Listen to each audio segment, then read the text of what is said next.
Hello friends, Mandar here. I'm back with another video. Today we'll talk about the July 2022 visa bulletin which just came in. As again there are some interesting things about EB2 for backlog countries such as India. We'll deep dive into what we can expect until the end of the year, which is September 2022, to expect in EB2 category.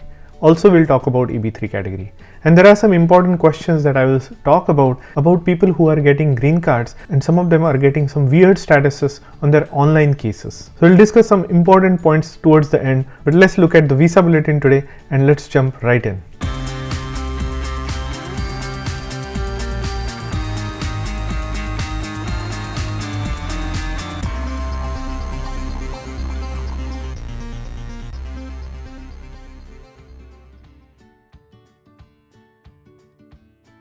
If you are here for the first time, welcome. My name is Mandar and I make immigration related videos for US and Canada.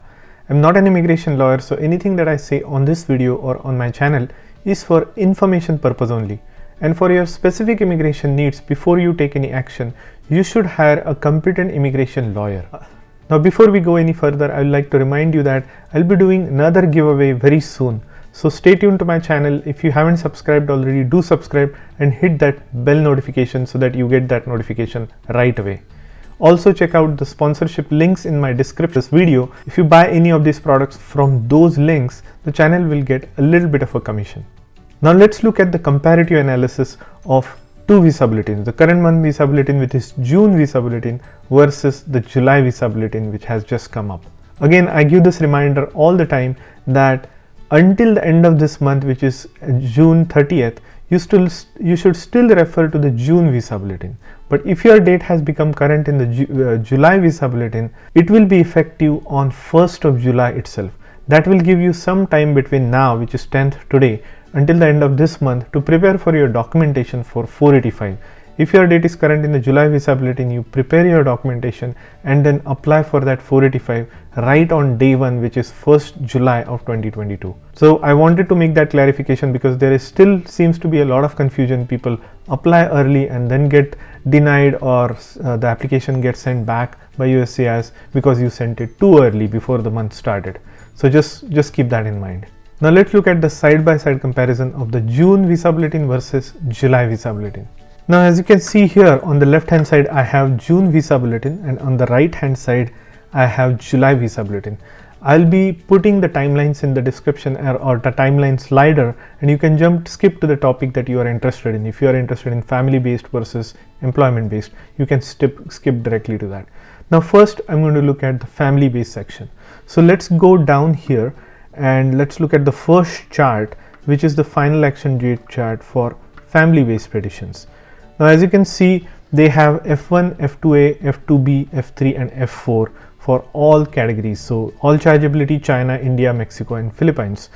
Now let's compare what has changed in the final action date chart for family. Now this is not the chart that family based category uses for application of their I-485. This is they typically use the filing date chart, but this chart gives us a glimpse into where USCIS is in the process in terms of their processing. So what is the dates that are going on right now where they are processing the applications for adjudication. So let's look at the first row, which is F1, and F1 category, just so you know, it's unmarried sons and daughters of US citizen. Now this category has remained unchanged for a very long time, except for Mexico. We are seeing consistent progress by about a month in Mexico, and that's exactly what we are seeing here. Or chargeability remains at 1st of December 2014, same for China and India, but for Mexico it has advanced from 1st of February 2000 to 15th of March 2000, which is a month and a half of advancement. Philippines has remained the same. F2A category. Now F2A category is spouses and children of permanent residents. So this category has been current for a long time, at least a year now. So if you are in this category, then you are ready to apply for your 485 as soon as you have your I-130 approved. So in this category, all the dates remains current. Although the chart to be used is the filing date chart, irrespective of that, these dates remain current for F2A category. Now let's look at F2B category. Now F2B category also seems to be consistently same since last several years, since last several months I mean. It's stuck at 22nd of September 2015 for all chargeability China and India. For Mexico, however, it has advanced by 2 months from 1st of February 2001 to 1st of April 2001. And for Philippines, it again remains the same. So we are seeing a consistent trend here. Mexico somehow has been progressing consistently. Visa numbers are available for Mexican citizens, so they can progress these dates. Now F3 category, which is married sons and daughters of US citizens.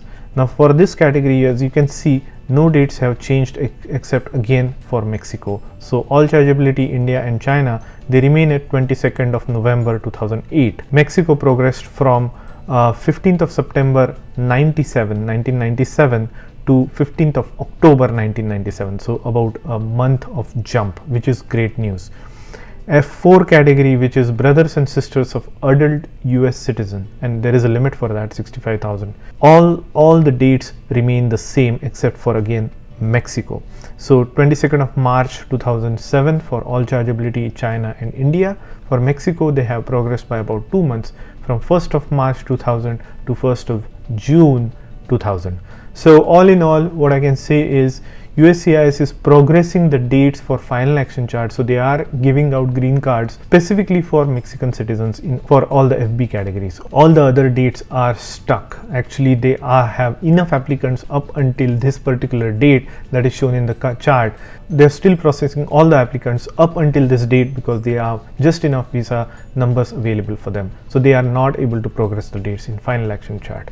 So now let's look at the filing date chart for family based category.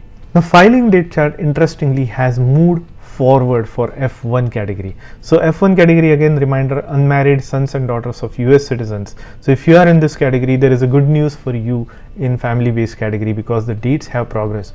For all chargeability China and India, all of them, the dates have progressed from 15th of May 2016 to 1st of July 2016. This has been after a long time. So there is a very good news for F1 category of visa holders that their dates have finally started to progress, which means they are creating new demand for F1 category.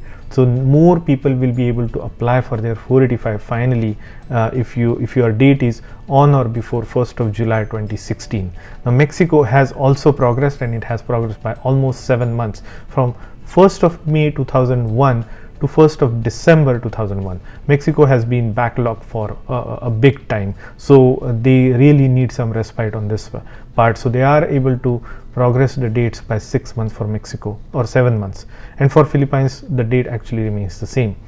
Now F2A category, as I said before, all remains current. So if you are in this category, you are immediately able to apply for I-485 because there is a visa number available for you right away. Now let's keep going. This good news continues for family based category after a long time.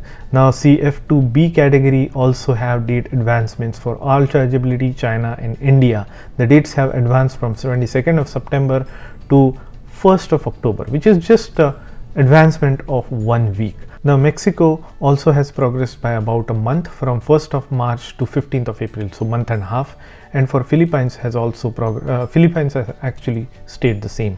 Now F4 category, again we see this consistent progression from 1st of October 2007 to 8th of November 2007. For India, however, the date has remained the same for F4 category, which is at 22nd of February 2006.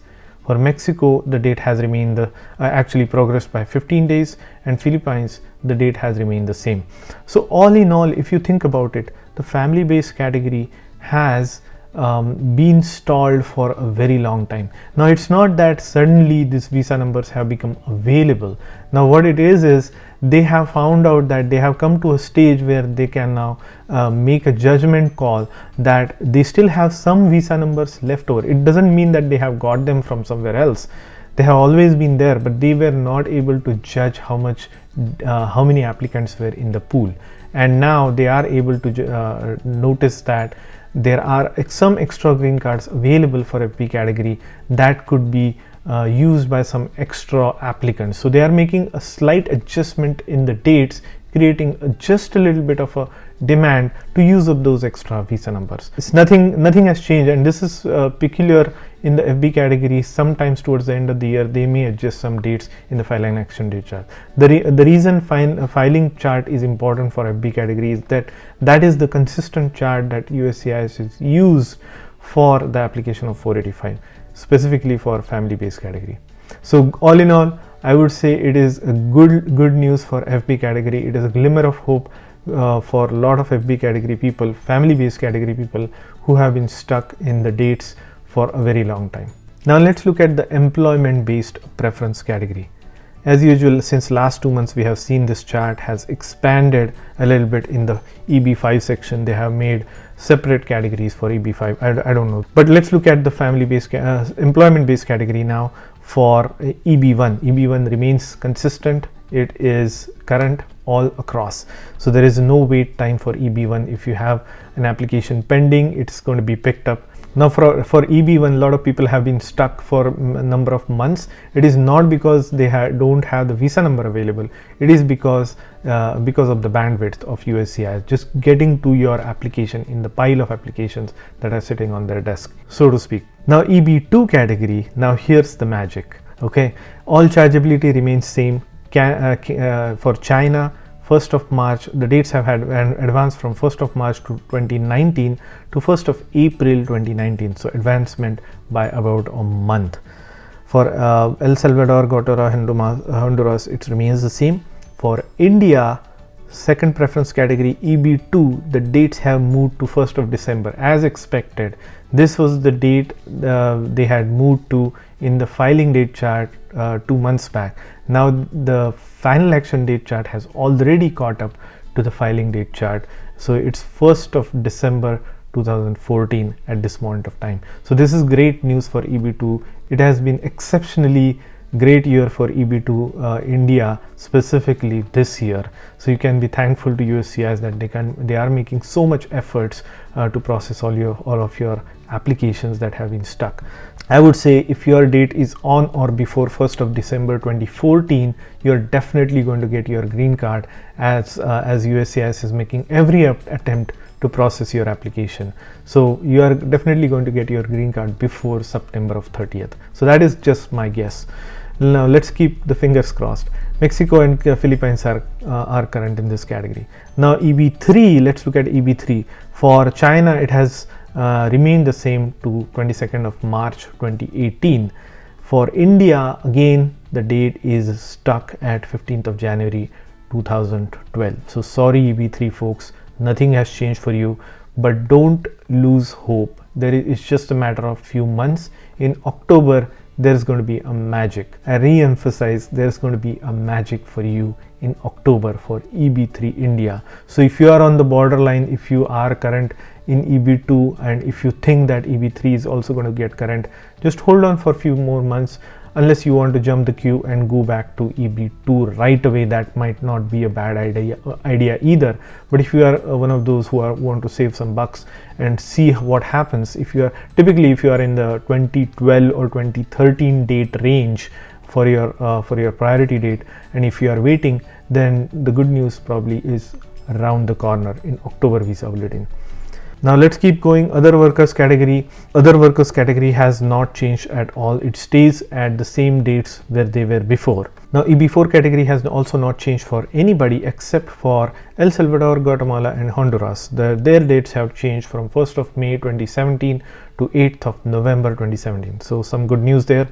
And regional sectors categories, also the date have changed from El Salvador, Guatemala, Honduras from 1st of May 2017 to 8th of November 2017. Now rest of the chart exactly remains the same, so I'm not going to go through the EB5 category. There are almost 4 columns and everything looks exactly the same. Now I want to stop here for the sponsors video, and that brings me to the sponsor of this video, which is Surfshark. Surfshark is a VPN provider, and that gives you a lot of benefits that you are looking for. Now here is what all Surfshark has to offer. It gives you the power to protect your online privacy, control your personal data, access content safely, and unlock the exclusive benefits of this. What else can it do? You can browse privately, encrypt your internet activity so that no one can steal or track your data, hide your location. This is the key when I was talking about being able to watch the Netflix and Amazon from different countries. Block ads and malware, stay safe on public Wi-Fi, keep searches private and get real search results. And if you are in the tech or IT industry, you know what VPN can provide. Now if you click the link in the description with my code Mandar, you will get a discount, almost 83% discount on VPN deal and plus 3 months of absolutely free VPN. So check out the link in the description, and if you do get the Surfshark through my discount code, it will also benefit the channel. Now let's go to the filing date chart for EB category. Now here is the filing date chart for EB category. As usual, EB1 is current all across. So if you are in EB1, you have the visa number available right away. So go ahead and apply for your 485 if you are eligible. EB2, China has progressed by about a month, 1st of April 2019 to 1st of May 2019. So good news for China. For India, the date has again progressed by a month, which is incredible. And I'm going to say that they might change this date even to maybe middle of 2015 by August or September. So 2 more months to go in this year, and the fact that they have progressed the date to 1st of January 2015 tells me that they are still contemplating moving these dates even further, because they are seeing more number of visa numbers available than the applications that they have so far. Now the question remains, even if they keep progressing these dates further and further, are they going to be able to adjudicate the cases before the end of the year? That's to be seen. Now they are becoming very aggressive with these date changes. Maybe there is some kind of a political pressure, and that's what I suspect is happening at USCIS. They are under tremendous pressure to use up all these visa numbers. They are giving out green cards in the EB2 India category left and right. Every day I get emails from subscribers saying that they got their green cards, and I share their happiness with them. So it's incredible. They are giving out green cards in the EB2 India category like hotcakes, and this is going to continue for the next couple of months. So take advantage of these date advances. If you are eligible to apply, do apply. Now the interesting thing is the chart that USCIS is using for June visa bulletin is file and action date chart. So I am assuming this month they are going to allow filing date chart to be used for the month of July. That is because they have advanced the filing dates for EB category, EB2 category for India. So the only way they can take advantage of this advancement of date is by allowing people to use the filing date chart for 485. So let's see what happens. We haven't refreshed the page yet, but that is my speculation. Let's keep going.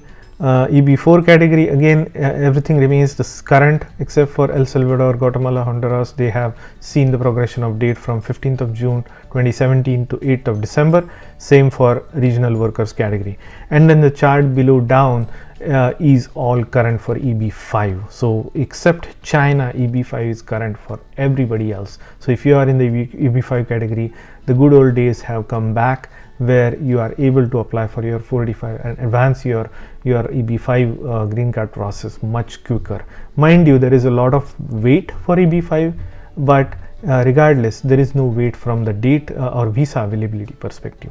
Now let's go back to the conversation. Why are we seeing the advancement in EB2 filing date chart for India? Exactly the same logic that I explained for FB category. So what is happening is they have so many number of visas and there were so many number of applicants. Now they were not able to match 1-to-1 for the number of visas available to the number of applications. Now they have gone through the volume of it, and they are towards the tail end of the year. Now they are able to figure out the delta between the number of visas available and the number of applications pending, and they are seeing that they have a little bit of a room for extra demand. So that's why they are progressing the dates in EB2 India category for employment based, and also for FB category. Now they are at a point where they are able to see that difference in the number of visas available and applications available. So they are progressing the filing date chart, which is very good news, because now you can tell that by the end of the year, September 30th of 2022, you might be able to see that everybody who has a priority date on or before 1st of January, and I am expecting this filing date chart date might even change or progress even further by maybe a month or two, say March or April of 2015 for EB2 India. So if that's the case, it's an excellent news, and USCIS is making every attempt to give out all of these green cards in this particular year. Now there was one related question that somebody got their green card, their husband got their green card, and their spouse did not get their green card at the same time. Actually, the spouse's case status shows that case remains pending due to visa unavailability. Now, how is this possible? We did look at this question in the past. Now, this could be a couple of things. This could be a pure mistake by USCIS. They were not able to update the case status when they did the adjudication. Now, that could be some, but that would be very weird because it's supposed to be together, right? These applications are supposed to be processed together. But remember, even if they are supposed to be processed together, they are actually separate applications. So 485 applications are individual applications. Your husband has one, wife has one, each has a different application, so they could potentially be processed separately. So that's why you could have a situation where the main applicant gets a green card and then a dependent still has or still is waiting. In this case, what is the status? Status is still valid because you are pending adjustment of status. You are still in valid status. So your EAD, AP, everything continues to be valid.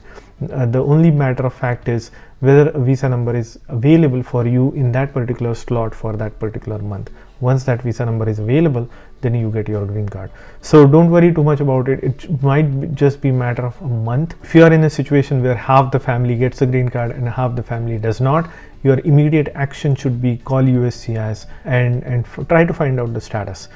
It's possible that these applications were processed separately and it's just a matter of another month, another block of visa numbers where your petition can match up to a visa number and your application will be processed. Now this another question that I just wanted to cover and end this video is, many people are doing this job, this EB category upgrades and downgrades. So now not so much of a downgrade but upgrade. But before doing the upgrade, so say for instance somebody is on EB3 adjustment of status and they change their company. Now their date is current in EB2 and they are asking, okay, can I change it, can I upgrade my application to EB2? Now, if you have changed using the AC21 job portability, you remain in EB3 category even with your new employer. The only way you can upgrade it to EB2 is for the new employer to process an EB2 based perm for you and I-140, and only then you can upgrade your application or petition, pending petition, to EB2. There is no other way, because even if you have an approved I-140 from your previous employer, your new employer cannot use it for the purpose of your green card because they have to file their own. They can only recapture the date from your previous I-140. Now mind you, the I-485 is your own petition, the employer has to support. So another question is, can I go back to my previous employer who already has my I-140 approved for EB2? Yes, you can, and you can tell them to support you to apply for your 485. So that is quite possible. That is another way going back to EB2. So really, all in all, I think this is the first month after a long time where we have seen a good news for family based category, and for employment based category, specifically for India EB2, the good news continues. The dates have progressed to 1st of January 2015, which is incredible. So with that note, I'll say, if you got the value out of this video, please hit the like button and consider subscribing to my channel. And if you have any questions, do contact me on my Patreon site where I will answer your questions. See you in the next one.